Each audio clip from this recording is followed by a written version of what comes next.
also, so you have to give them a lot of credit. But yes, it doesn't look good at the minute for Real Madrid. What did you think of the Real Madrid performance? I thought he played well. I thought that at half-time as well. I think they were unfortunate to be 2-1 down. I mean, listen, Rudiger just does what he does every sort of few weeks and does something stupid.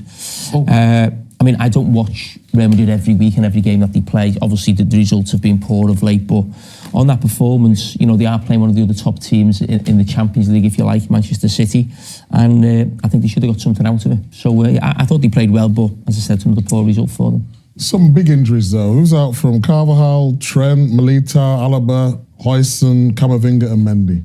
So, come on. I mean... all defenders, really, isn't it? Exactly that. I probably agree with Jamie there. I thought Real Madrid, especially in the second half, were very good. But it's a big win for Man City. Yes, it is. Yes. Why is it so doubtful when Man City win? Why we not went to Man City first?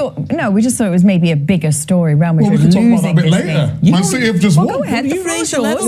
Don't worry, I'll raise the level. We'll wait. We've got loads to come. All right, so... caller.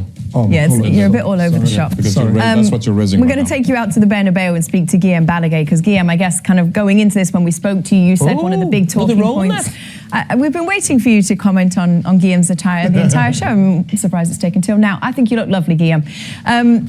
So yeah, talking about the fact that kind of coming into this game, there was so much spotlight on Xabi Alonso and how critical the result in this game would be in terms of his future at the club. They lose 2-1 at home in a game that Jamie thought they performed well in. So what happens now? All you can go is by the fans and the noise they made. Minute 67, bit whistling from the whole stadium towards the way that Real Madrid were playing. Minute 71, again. They was asking the players to give them more. Raúl Asensio responded to that, raising the arms and saying, don't whistle us. Eventually he gets replaced. But what the fans were asking is, give us more. This is simply not enough. And what happened the last 20 minutes is a Real Madrid that went for it big time. Yes, they were open, they were exposed, but at the same time, they really believed this was a game they could win. They tried to win, put forwards on, etc., which means that there is no single win that is a good win at Real Madrid. But this was an okay performance, which should keep things in its place. But the next thing is Alaves. If they play like they played against Celta, or Girona, or Rayo, or Elche, then you'll hear the same noise that Xabi Alonso is at the end of his tenure here. But if they perform like this, because they can, then it could be a turning point of the season for them. Guillaume, there's a lot of talk about, Xabi's coming in, and Thierry made a great analogy in terms of saying he's sort of coaching too much and maybe not managing enough. What can he actually do if he's not actually putting his own imprint on the team as such, and he's almost got to let the players be themselves? How does he get those performances from them? If you mean to change a culture by which the players accept methodology and accept a structure and accept that the manager is in charge, that's not going to happen. So they need somehow to find a common ground, a place where they both understand each other. And the understanding of the board is that that's not there is not the harmony. But performance like this suggests that most of the players seem to be with the manager. So if that is the section of the changing room that wins, then you will have a Xabi Alonso that will stay for longer.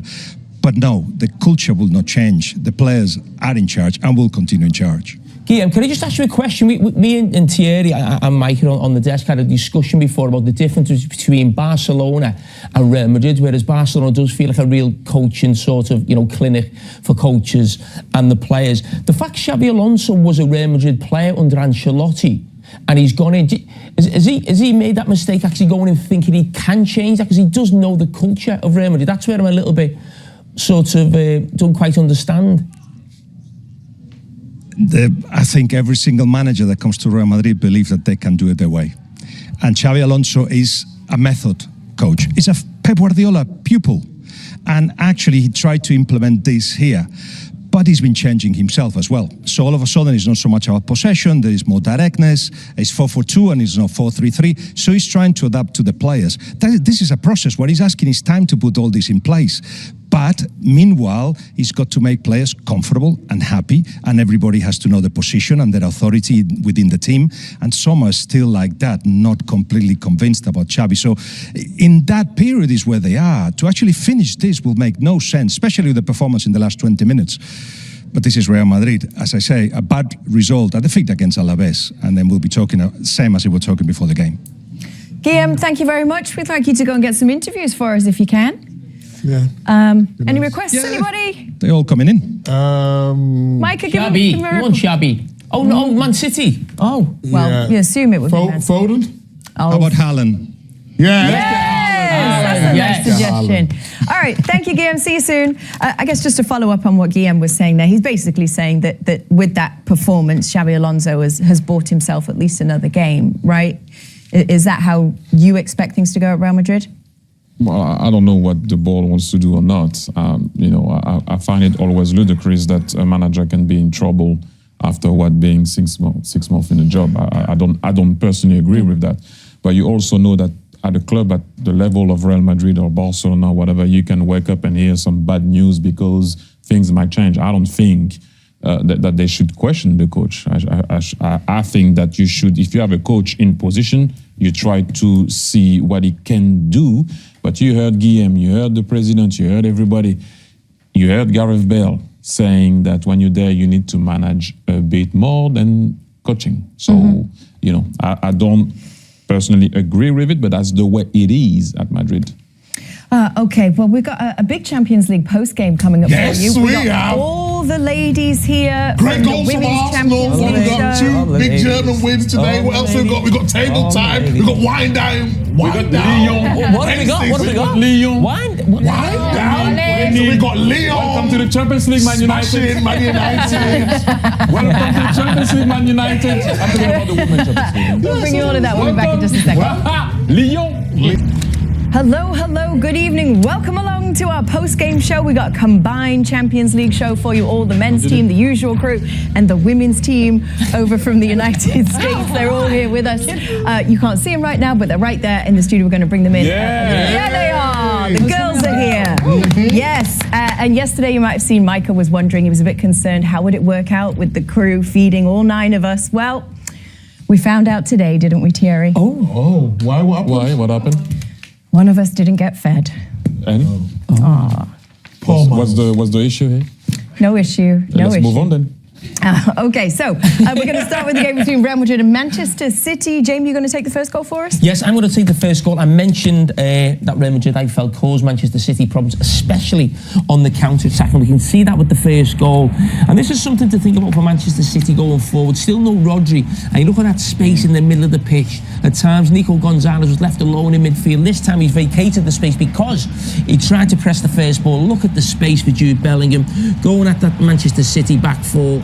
And then Rodrigo gets really low, makes sure he finds that far corner. But Manchester City going forward, this was happening a lot in the game, and it's happened a lot this season in the Premier League as well. Only a few days ago, Manchester City let 4 goals in away at Fulham in the Premier League as well. So there's still work for Manchester City to do, even though they've won a big game. And then Nico O'Reilly gets a goal, first Champions League goal. I mean, it's a little bit lucky. Courtois should do a little bit better there, but nevertheless, they'll take it. Guardiola with the first contact, like a striker, fox in the box. I mean, to Jimmy, get his goal. you already talk about Rudiger, but Rudiger tried to do the same thing on that corner already, battling with, I think it was Ruben Diaz anyway. Well done, Nico O'Reilly. Jeremy Doku on the ball. O'Reilly again, by the way, being in that position, crossing the ball. And I don't know what Rudiger is trying to do. Instead of stop battling and trying to get in possession and go back in front of Haaland to try to see if he could clear it, he's battling with him. You're never going to win that battle. Being behind him like that, you're always going to be late, falling on him, and it is a clear penalty. You can't even complain on that one. And then the big man started to celebrate, and then look at him humming in his Look head. at me. Look at his Yes. Just another day. All this talk. And he could have got another one, couldn't he? I mean, on a counter-attack. To be honest, you said he got good contact in terms of maybe the pace, Jamie, but he actually scuffs the shot, hits it down into the ground, didn't it? Good reaction save from Courtois. Again. But Man City were cooking at this point, but that man kept them in the game. Yeah, but then there was a chance from Bellingham. This was a lot of what we felt, didn't we, in the second half? That, again, Real Madrid going from one end of the pitch to the other against Manchester City, counter-attacking them really well. And Bellingham, he probably just makes the poor decision. Should he cross that earlier? Or should he just dink it across and just let the players in the 6-yard box fight for it, really? And then Doku here recovering the ball. Man City on the ball. Obviously Cherki again. He loves that one. 1-2, ball comes back in. And then maybe here you think, yes, it could have been. You can see that's going to be a massive deflection, to be fair, for the ball to go back in. But good reflex from Courtois. And then your man Doku had a good game again, Thierry. Like he pushed the ball here, and I thought he was going to carry on and go in front of him, but checks him. Oops! I thought he was going to chop here. If he goes back on his left foot, I think Asensio would have been in trouble. But he decided to go to Courtois, saves it. Yeah, again, mentioned the last 20 minutes when they really turned the screw. Real Madrid and Vinicius Junior, you'd expect him to score in that situation. The goalkeeper finds himself in no man's land, as has been the case on a few occasions since he's joined Manchester City with Donnarumma. And then another chance comes on, Hendrick. I mean, I don't know what Man City are doing here defensively. Everything was a little bit too easy. And the chance off the bar. Never really looked like he got over the ball. To be fair, it was high. It was high for him. Look at how he jumps. That's it. But it was never going on. Donnarumma had it covered. It wasn't enough on the man. It wasn't enough on the man. So the win for Real Madrid. Also a win tonight for your Arsenal team in a game that, win for Man City, did I say Real Madrid? Win for Arsenal for your team. In a game that you said that could potentially be a difficult away game. It is tough to win to win against Brugge away from home. But you know what? There were some new players. When I say new players, like in the starting lineup, or Declan Rice didn't start, Saka didn't, whatever. A lot of players were on the bench. But then, you know, this is what I'm saying. What can you do? Can you create something out of nothing? Again, you know, Noni Madueke sending a player in the gym first over there, turns, go back inside. Hey, boom, move, go back inside. And then he had one thing in his mind is to strike that ball in. What a goal. And then he got a complete contrast to the first goal. And that's what you want from your attacking players. Can they score all sorts of goals, but especially these goals? The long range one won't happen too often, but he's got to make sure as a wide player, he gets in at that back post and he couldn't miss.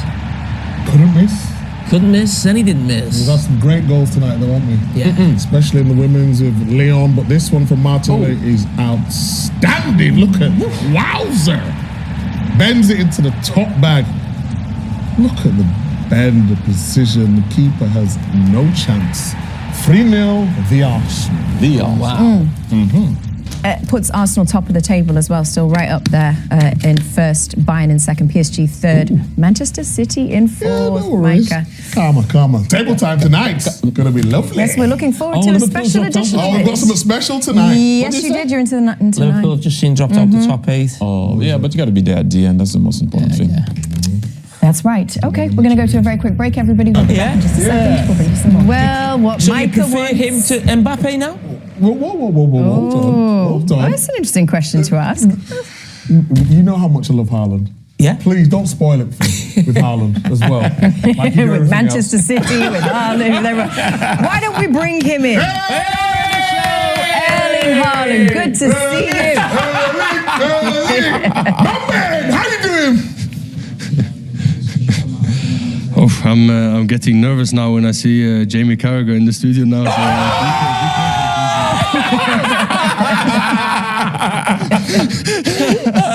You don't need to be nervous, Erling. Don't be nervous. Haaland, who do you prefer, Rudiger or Carragher? I think I need to say Rudiger now because Carragher is a bit loose cannon now, so we need to be careful with Carragher. Hey, before you go, you know when he came to Manchester City, he said he didn't think he was going to score that many goals. And look at you now. Yeah, I mean it's been going quite well, so I'm not complaining. Erling, the game tonight, you had that battle with Rudiger, you got the penalty, you've had a battle with him, you know, for a few years now, up against him with the Real Madrid games. Do you enjoy that sort of battle with the centre-back? Yeah, of course. after I think like 20 seconds, Asensio started to try to push me a little bit. So of course I like this, and Rudiger is I respect him a lot. He's an amazing defender and achieved great things both in Chelsea and also in Madrid. So yeah, of course I like it. It's a tough battle. It's tough to come to Bernabeu. It's really hard. So to win here is amazing, and it really boost us as a player group and also as a club. Erling, this is Thierry. Well done once again. You know, I don't know what to say anymore about you scoring goals. That's too much. Keep going. Just not against Arsenal, but anyway. No, just I want to talk about your celebration. I enjoyed the celebration. I enjoyed the little cockiness about it. What were you doing? Because it looks like you were humming something in your head and moving your head from side to side. What was that? Yeah, so first thing I was thinking of, because I don't plan any celebration, because you should not. I think because then I'm probably gonna end up with the biggest streak without scoring ever. So I never plan anything. But the first thing is from Achilles, when I just walk like pretending like nothing. I don't know if you've seen Achilles the movie. Yes, it comes from there, and then also this is also from a meme on Instagram. I will send Richards after this interview. I will send the meme. I really like it. What do you think called each other Richards and Haaland? What's that about? We're friends, you know what I mean? We DM him from time to time. He called you Richards. He can call me what he wants. Ellen, one thing we wanted to ask you about. Ask him why we speak on Instagram. Tell them why I. Go ahead, you know the award-winning podcast that we've got. Oh yeah. Yeah. You went on their podcast. It was with Alan and Gary, but I couldn't make it. I was on holiday. Well, Erling, I'd like to invite you on my podcast, but Roy Keane's on it as well. Is that okay? No. I mean, Jamie Carragher now in this moment, and Roy Keane. I think I need to bring my father then on the podcast. It's a deal! It's a deal! But Erling, I want to ask you one more question, because Micah brought up what I said a few years ago, but a few weeks ago, I said you were the greatest goal scorer I think we've ever seen in English football. Do you think you can break all the records in English football? I don't like to think. I need to be boring now. Sorry, guys. I don't like to think too much about records. It's really nice to listen when the records gets broken, like it just did in the Premier. But I have a long contract at City. I'm enjoying myself. I'm playing good football. I have good teammates. So read a bit between the lines, and you will kind of have a little bit of my answer. But stay humble, relax, take game by game, and focus on the next game. Yeah. Jamie can't read. Good contract. Between the lines. Just very quickly before you go, because I know you do need to go. You're talking about enjoying your football. You're going to enjoy your football over in the summer, I'm assuming, in the World Cup. First time that you've got to play in a World Cup. You're doing so over there in the United States. Are you looking forward to just making sure that America knows who you are? And how many goals should we expect to see from you over there? What's the number? A loaded question. Again, I need to be boring. I don't really think of World Cup at all. I just qualified for it for the first time in 28 years. I never experienced being in the World Cup as a human being, so now I'm going to do it for the first time, which is amazing. My father played in the World Cup 1994 in USA, which is also special for me. So to be able to go to the US and play the World Cup there is truly something special, and it's going to be incredible. I'll have goosebumps. Maybe I will cry when I sing the national anthem finally. So we will see. It's going to be amazing, and I can't think too much about that now, because I have a new game in 4 days. Palace away is really hard, and it's a tough schedule. So I need to go soon now and get some treatment and make sure I don't get injured, and prepare for what's next. Yes, sir. Go do it. Thank you so much. Very great. Thank you, guys. I'll text you later. Don't worry. Oh, we might have a new show favourite. Do we have a new show favourite? He's amazing. That was good. Amazing. Erling Haaland. Yes. Him and his dad on the podcast. Oh my God. Do you think he'll follow through? Not sure. Okay, Women's Champions League, because the girls are all over here. Yeah, The what's team about the from the girls? US are here with us. We're going to do Women's Champions Bienvenue, League Manchester. after this break. We'll be back in a second.